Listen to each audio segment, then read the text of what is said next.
The broadcast is now starting. All attendees are in listen-only mode. Good morning, good afternoon, good evening to everyone. Sorry for the delay here. We're having a little technical difficulties, but I think we're all good to go right now. So if anyone has any issues or can't hear anything, please put something in the chat box, the question box, just so we can address that. But we should be good to go. Today I have Alex with us here, giving us a little ePMP update. So without further ado, Alex, send it over to you. Thank you. So good evening, good morning, and good night to everyone. Did that in the wrong order, but here we go. So just a little overview before we start the update of the ePMP portfolio. So we have the subscriber modules at the top, the Force 180 in 5 gig with a 16 dBi integrated patch antenna, the Force 200 in 2.4 and 5 gig with a 25 dBi integrated dish antenna, and the connectorized subscriber module in both 2.4 and 5.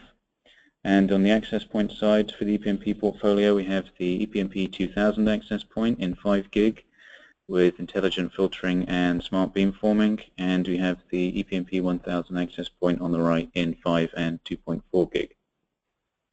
So, moving on, just a bit of an overview of why ePMP in the first place. So, consistent performance. Basically what we find with a lot of other equipment at this kind of price range is that when it comes to things like interference tolerance, air fairness, and performance under interference, typically those solutions don't handle any of those three very well.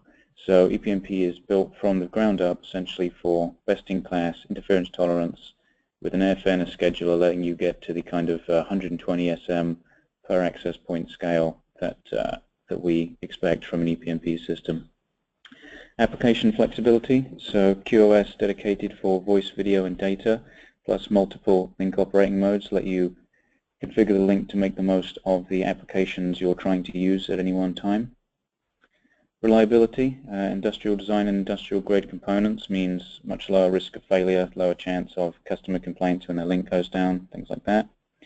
And return on investment. So really when you can support such high ARPU services as IPTV, IP phone service, and advanced data services with affordable equipment as you can with ePMP, that makes your return on investment so much quicker than with either cheaper equipment that doesn't support these features or with much more expensive equipment that does. So ePMP positions you really well for that very profitable middle ground between those two. So, a bit more on the update side. So in June, we just released ePMP 2000. Hopefully some of you have seen the material we've come out with and maybe even have a couple in your hands by now. But fundamentally, ePMP 2000 comprises 3 new hardware components. First of which is the ePMP 2000 access point with intelligent filtering. So I'll get on to what exactly intelligent filtering is shortly. But this is the next generation of ePMP access point. Supports the fundamental ePMP system advantages that you expect from ePMP 1000, from frequency reuse via GPS synchronization, support for up to 120 connected subscribers, availability in a light model restricted to 10 SMs concurrently connected or a full model, the license key to upgrade between the two, the same eFortify interference mitigation technology that keeps ePMP going when other networks fall down, an 802.3AT compliant gigabit Ethernet port for easy powering at the tower, frequency range from 5150 to 5970 MHz covering the vast majority of the 5 GHz band, and an interface to an optional smart antenna to enable smart beamforming, which I'll get onto a little more shortly. This does not replace the existing ePMP 1000 GPS sync access point. That product is still available and still very, very popular in the market. So moving on to the Smart Beamforming Antenna. This is an ePMP 2000 exclusive optional antenna. This enables the Smart Beamforming feature when connected to an ePMP 2000 access point. One important thing to note is it does not replace the sector antenna, as it is an uplink only antenna, so you still need a sector antenna for the downlink transmission. This covers the same frequency range from 5150 to 5970 MHz at the access point, as you would expect. One thing to note is that it comes with an optional pole mount kit, as you can see at the bottom there. ideally, we recommend that people use it with the third part of the ePMP 2000 hardware system, which is the new 5 GHz ePMP sector antenna. So this replaces our existing 90 and 120 degree sector antennas with a combined 90, 120 degree sector antenna with far superior performance. This antenna is completely designed from the ground up and built by Cambium, so you'd get the kind of quality that you expect from a Cambium product. So just a couple of the main design points and kind of benefits for you as the network operator. Frequency reuse. So this antenna was designed for AB-AB channel reuse with two channels covering 4 90-degree sectors to give a full 360-degree area of coverage. So typically for front-to-back ratio figure for deployments of this type, we recommend a 30 dB or higher front-to-back ratio. This antenna comes in at 35 dB front-to-back ratio, which offers excellent protection against self-interference. Channel flexibility, so consistent gain from 4.9 to 6 GHz. What we found with many other sector antennas is that they will have a single gain figure on the spec sheet, but say 16 dBi, but then across the whole frequency range that they support, they can dip dramatically, sometimes by 4 or 5 dBs in gain across that frequency range, which can make your actual deployments a bit of a guessing game in terms of the performance that you're actually going to get. Consistent coverage, so excellent null fill. This antenna is designed to give a very smooth coverage pattern. What we mean by null fill is, again, when we tested comparable sector antennas on the market, we found that subscribers closer to the tower had a lot of difficulty connecting to the access point, which you would assume that it would be subscribers further away. But subscribers closer to the tower with other sector antennas were not covered by the sector antenna's transmission pattern. So essentially they were skipped over in the transmission. So this lets you basically connect more subscribers in a more consistent manner than existing sector antennas.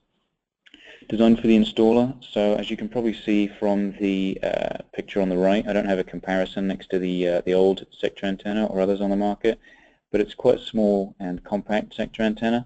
It includes integrated mounting on the back for ePMP 1000 or ePMP 2000 access points, and the cap at the top of the antenna there is easily removable to store the GPS antenna, so it has a good view of the sky and therefore gets a good signal.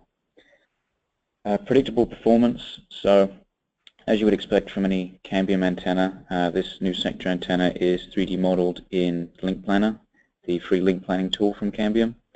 So you can get a very accurate estimation of the kind of performance and coverage and speeds that you can expect from a network based on ePMP 1000 or 2000 using the new 5 GHz sector antenna at all elevations and across the azimuth range. So, moving on, just a little brief couple of words on the ePMP 2000 system as a whole. So this shows the ePMP 2000 access point connected to the back of the new ePMP 5 GHz sector, connected to the ePMP smart antenna. So this system gives you, for a very, very affordable price, intelligent filtering and smart beamforming, and is compatible with all existing ePMP 1000 subscriber modules. We're not introducing any new subscriber modules as part of this system. All existing ones, such as Force 180, Force 200, any other ePMP subscriber modules, get the benefit of all the features from the ePMP 2000 system, including beamforming, without any changes to their hardware at all. So next, a few words on the performance of what we call smart beamforming. So fundamentally, ePMP 2000 is designed to address two different types of interference primarily. So we have on-channel interference, the case where your wanted subscriber is transmitting on the same channel as an interferer, and we have adjacent channel interference where the interferer is on a channel that is close to but not the same as your wanted subscriber. So smart beamforming is designed to address the former, which is the on-channel interference case. So you can see in this test we had an ePMP SM with uplink throughput to the ePMP 2000 without beamforming at around 70 megabits per second, just as a pure baseline result. When we introduce a very strong interferer on that same channel and aligned directly behind the SM, that dropped down to around 10 megabits per second. It's a very, very strong interferer, purely is done to show the benefit of beamforming during this test. So in this case, when we enable beamforming, as the subscriber and the interferer are essentially on the same angle from the in the azimuth plane from the 2000 access point, there is little to no benefit from beamforming in this case for this particular subscriber. However, as the interferer essentially moves away, or you target a different subscriber that is angularly separated from that interferer, you can see that beamforming starts to deliver very significant performance benefits, bringing you up from around 15 megabits per second to 60, or as you move away closer to 65 versus 15, and then as you get to around plus 20 degrees away, around 70 megabits to 20. So that's a highly significant benefit. ePMP 2000 applies smart beamforming only in the uplink direction. Typically we see the uplink throughput from subscribers suffering the most from this type of interference, so we concentrated on solving that problem for network operators with ePMP 2000. So moving on to the intelligent filtering feature. So this feature is, as I mentioned a moment ago, targeted at solving the adjacent channel interference problem, or at least mitigating it as much as possible. So these are sources of interference which are on adjacent channels to your wanted subscriber. So if we look at a piece of wireless spectrum, we can identify a clean channel in the middle of these two here. You can see that these two red patches on the graph indicate high levels of noise. So we select that channel, and in a traditional radio we have a fixed filter design, which, because we need the radio to cover the whole 5 gigahertz frequency band, or near enough to it, from 5.1 to 5.8 in this case, or 5.1 to 5.9 in the case of ePMP 2000, we have to have a filter in a traditional radio that will accept all radio activity within that whole band, even though we only want to concentrate on a specific channel that we're operating on. So what this ends up doing is bringing in a lot of unnecessary interference into the radio, because you have to listen to these sources of interference that are on adjacent channels. So what we do in ePMP 2000 with the intelligent filtering feature is we have a software controllable digital filter which wraps around the selected channel that we're using for receive and transmit of customer data, and we essentially shrink the filter around that channel and block out interference from adjacent channels. And then as you move channels, say you want to change channel, you may widen or narrow the channel, you may change to a different subband within 5 gigahertz, whatever you want to do, that filter moves dynamically with you to that channel. So it's always wrapped around the specific channel you're trying to use, and really helps to block out a lot of uplink interference. One benefit of the feature is it's also applied in the downlink direction from ePMP 2000. So that combination of applying it in the downlink, combination of applying it in the uplink reduces the interference that other networks introduce to your ePMP 2000 network, and by applying it in the downlink from the ePMP 2000 access point, we limit the interference that ePMP 2000 introduces into other neighboring networks. So that helps everyone in your area and also your other access points on that tower to perform as best as they can. Typically in terms of performance benefit, we see significant benefit in areas with adjacent channel interference, which in 5 gigahertz today seems to be pretty much everywhere that we see. Typically we see around 20% improvement in uplink performance with this feature, and we also see improvements correspondingly in downlink performance if you consider things like TCP using the extra assurance that an uplink TCP packet can get from a client to the access point. Minimizing those retransmissions will keep your TCP throughput high, therefore keeping your customers happy. So moving on, a little look at the ePMP software roadmap that I can talk about at the moment. There's a few more things in here that you'll see come out as they do, but this is what I can talk about for the moment. So in Q2 we released kind of a smaller release which has hidden SSID support and a lifeboat unit recovery feature, quite useful if you can access or don't want to use the hardware reset functionality. In start of this month we released release 3.0, which has improved support for ePMP 2000, a throughput increase for links operating in ePTP mode, and near the end of August or early September we'll be releasing release 3.1, which has the much requested speed improvements to the web GUI. In Q4 we're planning IPv6 support, so that will be much fuller IPv6 support than we currently have. Currently we will pass IPv6 traffic in a simple bridge mode configuration, but this will be the first stage of full IPv6 management and IP routing support in ePMP. So a little bit of a teaser from me for my final part of this presentation. So there's something very exciting going to be coming from Cambium Networks in late September. You'll see a lot of public announcements around that time.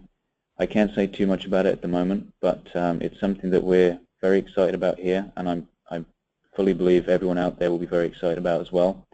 It finally solves a major, currently unsolved challenge for network operators in a very cost-efficient manner, and there's basically nothing on the market currently that allows you to do this very unique capability. So more on that as soon as I can talk about it, but I'm very excited about it, and I think you will be too. So in terms of the presentation, that is it from me. Thank you, Alex. We do have a couple of questions that came in. Some people are asking about specifically the PTP 110, has the official end-of-life date, and if you can kind of mention anything about that. Okay, so the PTP 110 currently has no official end-of-life date. We do see the majority of PTP 110 users shifting towards the Force 200, but we'll continue to support the Force 110 for the foreseeable future. Fantastic. And then let's see, quick question here came in. What's the lifeboat unit recovery on the ePMP unit?